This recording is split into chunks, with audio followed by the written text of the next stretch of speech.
All right, what's up, guys? Welcome back to the Hustle Podcast. We're in episode 39. My name is John. I'm your host, and we have my co-host, Gabriel Arambula. And if you guys are new here, what we talk about on this podcast is everything relating to mindset, business, how we can add value to you guys. And also, Gabe and I share our collective 25 years of entrepreneurial experience and mistakes and our wins. That way, you know what to avoid in your journey and also expedite your process. And without further ado, we have a great topic in store today. All right, we're going to talk a little bit about the market. A lot going on, and when I talk about the market, I'm referring to the lending landscape, the economy, and things that impact mortgage rates and how mortgage rates fluctuate. So it's a little bit of a nerdy episode. I like this stuff. If you do as well, you're hopefully going to enjoy this. And if there's anything I say that you have questions about, reach out, DM, comments. If you like more of this type of information, let us know as well. But ultimately, when we take a look at the state of the economy, real estate and lending, off the heels of the pandemic, and with the increase of interest rates at towards the tail end of 2022, that has kind of like stirred things up a little bit, right? When we take a look at where we were from the end of 2022. In fact, I'll pull up right now where mortgage rates were like right before they spiked. And all this is public information. If you go online and you go to Freddie Mac's website,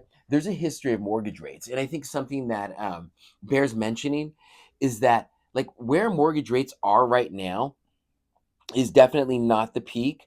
The highest record, and this isn't going to be exactly the peak, but pretty darn close. The 30-year fixed, a 30-year fixed loan, week ending Friday, October 9th.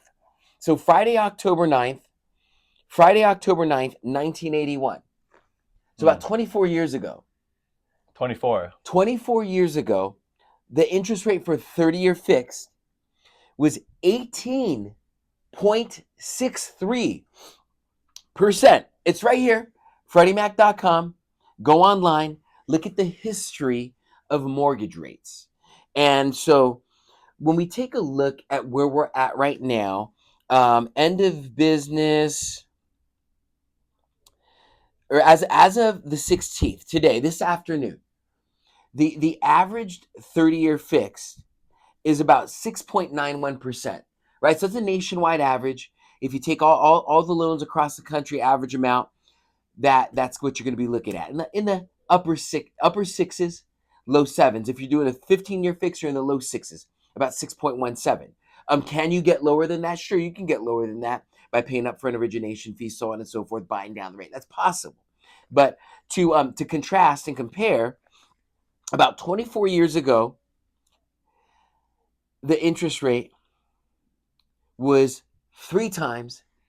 almost three times as high as it is today, right? And so when we take a look at perspective, we're not in a bad spot. And then also, just to kind of add further contrast and further perspective, I mean, if you take a look at, let's even go back to 2010, 2011, excuse me, not 2010, about 2010,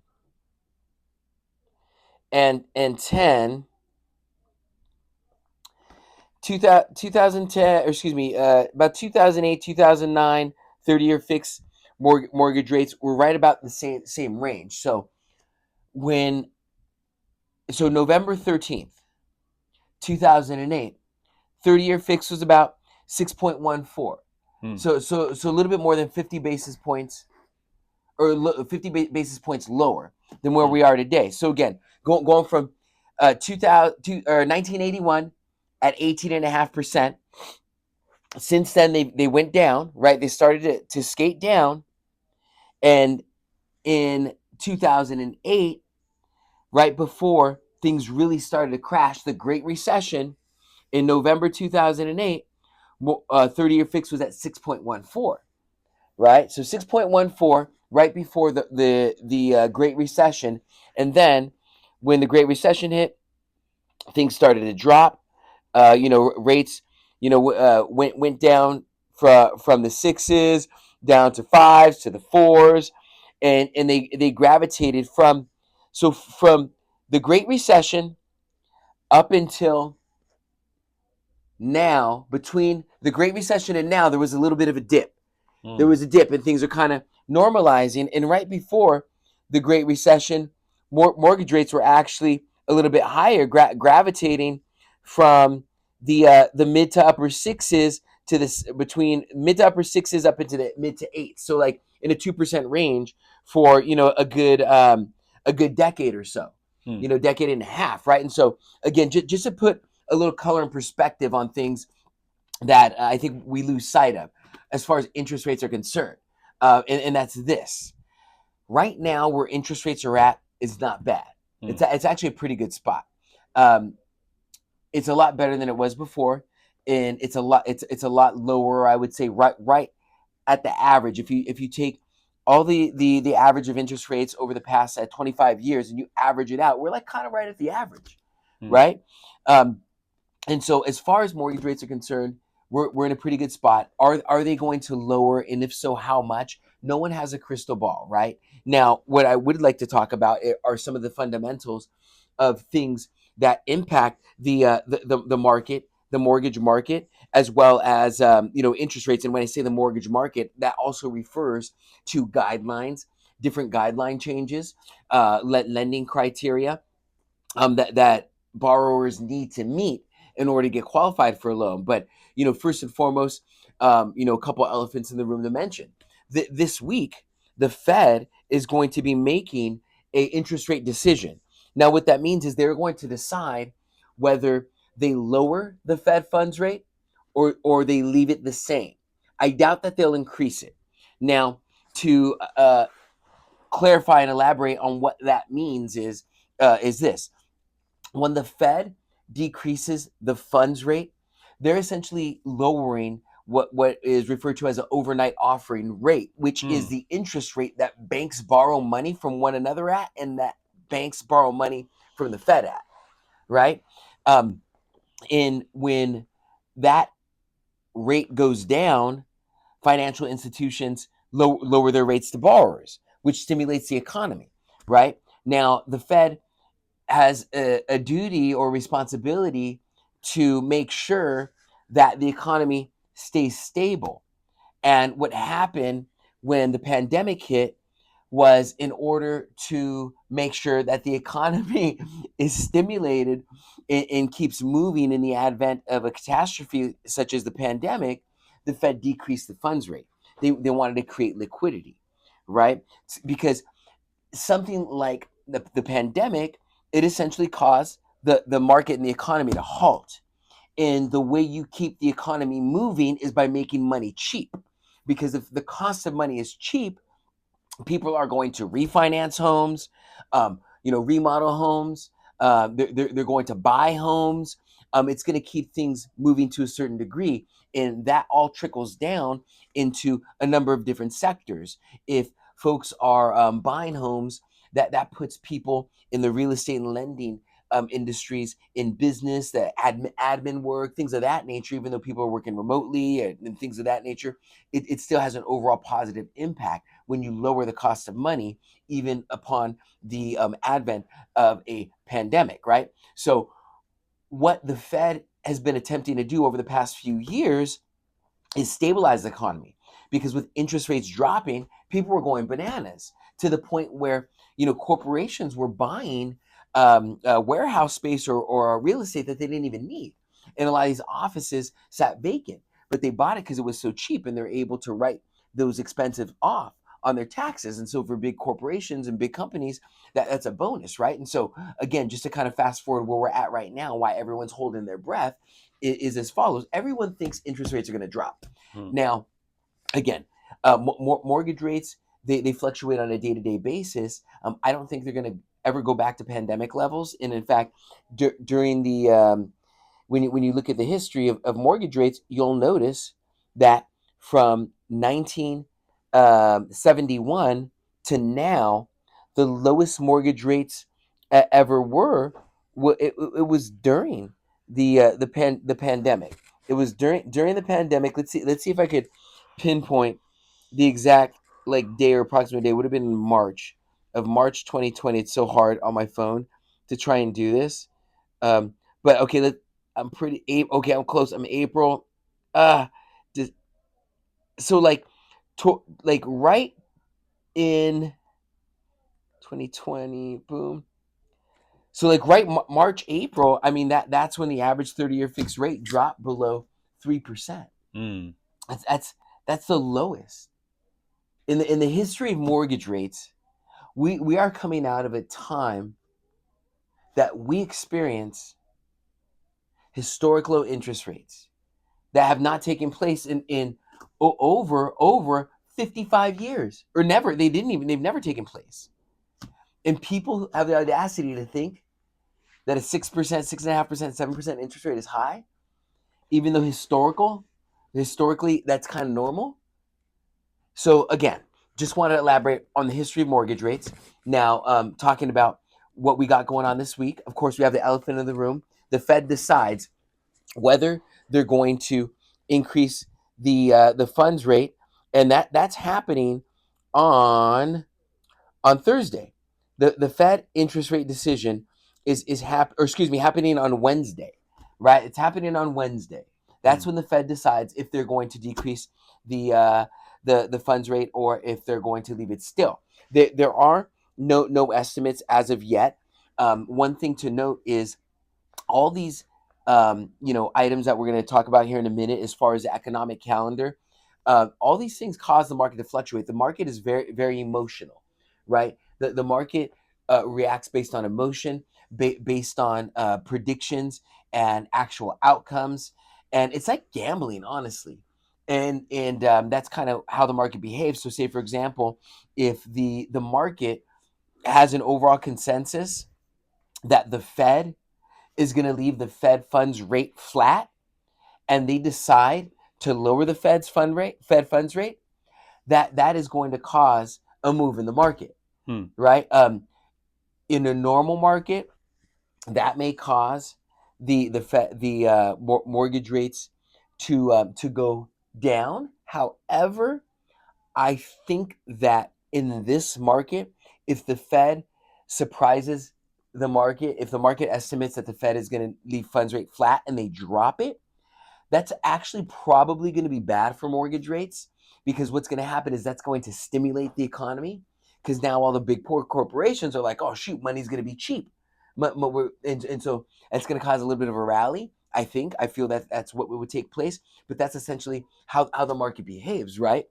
And one of the reasons why I wanted to talk about the market today is because the Fed is making a rate decision this week, and we have a basically a war going on between now is Israel and Iran, Yeah. Mhm. which things like that actually impact the economy and impact mortgage rates. Everything is interconnected, right? The socio-economical political atmosphere, it's all connected, and there's all these chain reactions that take place and impact the market, even to the degree where there's a loan product, or I-10 loan. There are or excuse me, not the I-10 loan, but there is a uh, a qualifying criteria for borrowers that will allow them to qualify for a loan if they have a work visa, right? Well, there are some lenders that, and I think this has a lot to do with the climate, as far as immigration is concerned, and tariffs and things that are going on again in the socio-economical um, political climate, right? So again, non-permanent resident aliens, you can get a home loan, Mm. Well, now there's some lenders that are applying a pricing adjustment of close to 2 points if you're non-permanent resident alien. Now, we at the lender, we don't have that hit, but I say that to elaborate on the fact that the socioeconomical political climate, it impacts the lending industry, right? And so again, where there's a lot of immigration topics, right? A new administration, there's these tariffs going on that could affect business, right? So if someone has a work visa and they come to the U.S. and we give them a loan, but the tariffs impact the business, so now they're jobless, and we just lent them $500,000, that's a problem, right? That's how banks and lenders think, right? Thankfully, we don't have that hit, but other lenders and other investors are making those adjustments. So again, going back to the implications of socioeconomical and political issues, they do have an impact on this. So again, we have the Fed talking about decreasing the funds rate or increasing the funds rate, or their decision, right? We have a war between Israel and Iran, right? And then check this out. There was, it's so funny how things work. There was a news glimpse that I saw in on the news glimpse. It talked about how the equities started to rally. So the stock market was rallying a little bit because there was just talks of a possible truce. just talks just talks of a possible truce. So the just even the talk and the possibility of there being peace, and that the conflict between in Iran and Israel ceasing, just mention of it moved the market. Isn't that crazy, dude? That's insane. Right? Just the mention of it, like, move the market. Nothing in writing, just the pure mention. And so the market is very emotional. And so when it comes to the other items that have implications on the market, there's a few reports coming up this week. I mean, tomorrow, U.S. retail sales report comes out. Now, again, this is an indicator of how well the economy is doing or how poor it is doing, right? If the retail sales are up, if it moves upwards, if there's an increase in retail sales, that's a sign of a healthy economy. That could be bad for mortgage rates. If the economy is healthy, the likelihood of the Fed decreasing the funds rate is slim, right? Because we have a healthy economy. Why do they need to stimulate it? Right? They got to control. They got to keep a balance, right? Balance between inflation and recession, right? You know, we can't be doing too well, but we can't be doing too bad, right? The economy can't be too strong, but it can't be in the dumps, and that's what the Fed has to kind of regulate. And so when we take a look at U.S. retail sales, the previous increase was 10 basis points, 0.10%. So 0.10%, 10 basis points was the increase in retail sales. Now, there's a prediction, the estimate, the median forecast is that retail sales will decrease by 60 basis points, so a little over 0.5%. Right now, if retail sales actually fall right where the forecast is, that's stable, no changes. If the actual comes in below 0.60% or higher, that's going to cause volatility. So again, anytime the market actual results are off of expectations, that can cause market volatility. Now, in the case of retail sales, if retail sales ends up going or decreasing less than 0.6 or 6.0%, or excuse me, 0.6%. So if retail sales tomorrow, if it drops to a whole 1% versus 0.6%, I bet you interest rates are probably going to have an improvement, because retail sales performing poorly shows a weak economy, and that's going to impact the stock market and where investors are putting their money. Are they investing in actual, like, companies that produce goods and services, or are they putting their money in something safe like treasury bills? And that's typically what happens, is if there's a worry or panic in the actual, like, stock market, then investors will go towards safer investments like treasury bills, Hmm. right? Like bonds. Treasury bonds. Yeah, Yeah. things that will give a more secure investment. So that's just retail. So it's so funny, John. I needed a I drink. bet the mic picked that up too. It It's probably like, did. whoa. Dude, it probably did. Can you edit that out? Probably. No. You could. No. It's just Yeah, I could. No, Pause. leave it on. Leave it on. Yeah. So that's just one example, and another. And just in case you guys are wondering, if you just go to Market Watch and look up the economic calendar, it's going to show you all these reports. And if you're a loan officer and you don't look at these items and you have a pipeline of loans, I highly recommend like do it because it's going to put you in a position to where now you're a seasoned, well-versed professional on the market, and you can guide and advise your clients, on the state of the market to help them better decide when they should lock a loan or float a loan. But at any rate, another report in addition to retail sales report that I mean, this isn't a big market mover, but it's something. Home builder confidence index, like our home builders confident about building homes, right? It's silly, but it's a strong indicator. And so the previous results were a home builder confidence index of 34. We're estimating a confidence of 35. So if that estimate is off, that can have a slight implication or rather complement anything else that is in line with it. So like say for example, if the home builder confidence index is lower than 35 and retail sales comes in lower, both those signs coupled together with any other signs indicating the same thing would make investors feel like the economy is doing poorly and doing weak, and they would take money out of stocks and put it in more secure investments like mortgage-backed securities, Mm. and that would cause fluctuation in mortgage rates, most likely an improvement in mortgage rates. So that was the home builder confidence index. Wednesday, there's a housing starts and building permits. Wednesday's a huge day. Wednesday's a market mover. Here's why. You got housing starts, right? That's going to tell you how many new builds are starting, how many new homes are being built, brand new homes, right? So last result was 1.36 million. Next, the estimate is 1.35. So if housing starts are lower than 135 or 1.35 million, that's good for mortgage rates. Building permits, another pretty good one, because that shows you, okay, how many builders are getting permits, right? Because if someone gets a building permit, that means they're going to build it's highly probable they're going to build a home. If they build a home, that shows a strong economy. And so last result was 1.41 million building permits. The estimate for Wednesday is 1.42 million.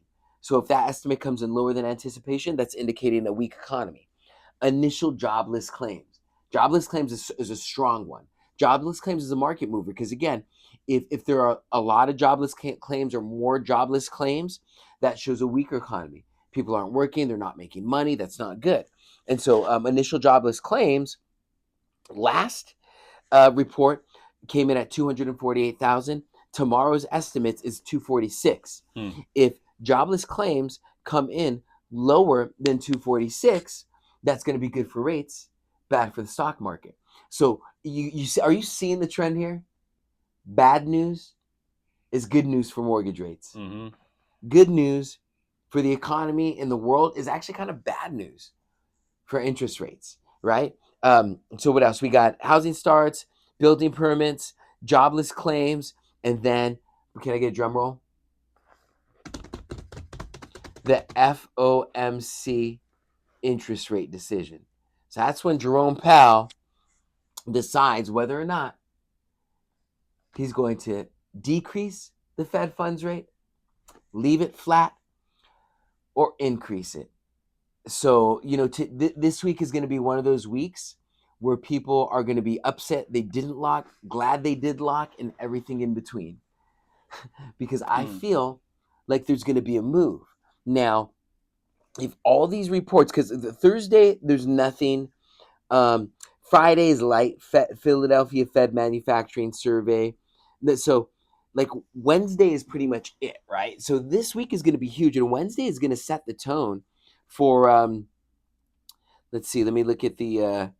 Those are good, good, good, decent, decent, decent. I'm looking at the reports. Um, I mean, there's going to be some activity on Friday, like core PCE, um, consumer sentiment is pretty important. Uh, initial, or excuse me, yeah. I mean, there's some market movers this month, but I really feel like Wednesday is going to set the tone for the rest of the month and potentially going into July and for the rest of the summer. And here's what I mean: Hmm.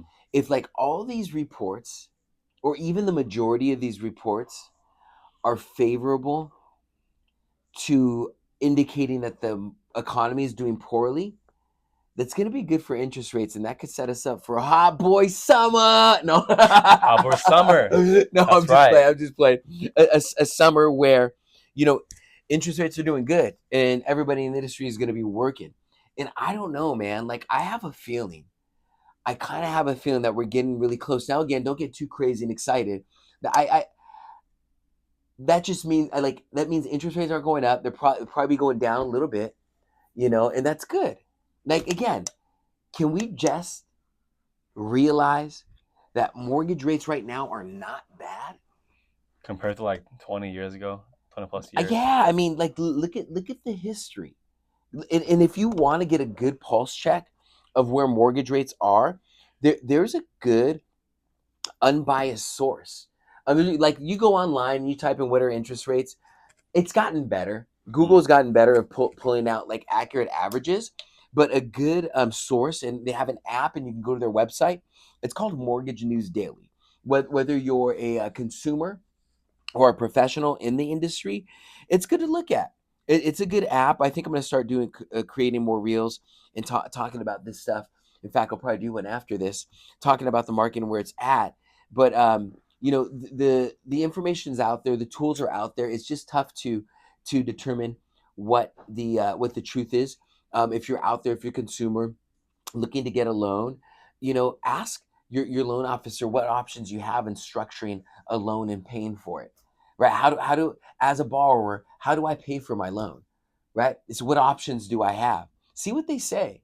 And if they don't offer options to do like a no point loan with a higher interest rate, or a loan with a lower interest rate that has an origination fee, that should be raise suspicions. Also, ask your loan officer, hey, when do you recommend I lock my interest rate in? And this is all on the initial conversation. If you're a consumer and you're out there getting a loan, ask the person you're talking to how you pay for your loan.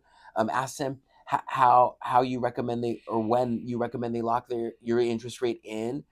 Ask them these questions and test their knowledge. See if they know the knowledge in the mortgage market. And if they don't, you might want to call someone else. Just word of advice. So again, when it comes to the mortgage market, all these socio-economical, political issues that we hear on a day-to-day, these are market movers. These are market movers. Wanted to take some time to break this down. I know it was a lot it's a lot to digest. Hmm. It's like 20 some odd years of mortgage knowledge and market knowledge that I've just kind of internalized. But please, if you have any questions, comment, DM. If you're a loan officer and you want to be a guest on the podcast, if you're a realtor, mortgage broker, real estate broker, a business person, you want to be on the podcast, tap in. Like we love having these conversations. I know we Hmm. talk about a variety of topics. I love digging in the market. We love talking about business, mindset, things of that nature. But that's all I got, John.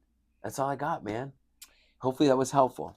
Yeah, hope you guys enjoyed. That was episode 39. As always, we have different topics every single day, from business, mindset, the market, mortgages, and we do have a lot of special guests from time to time as well. So again, stay tuned. See you guys tomorrow for episode 40, and that's a wrap.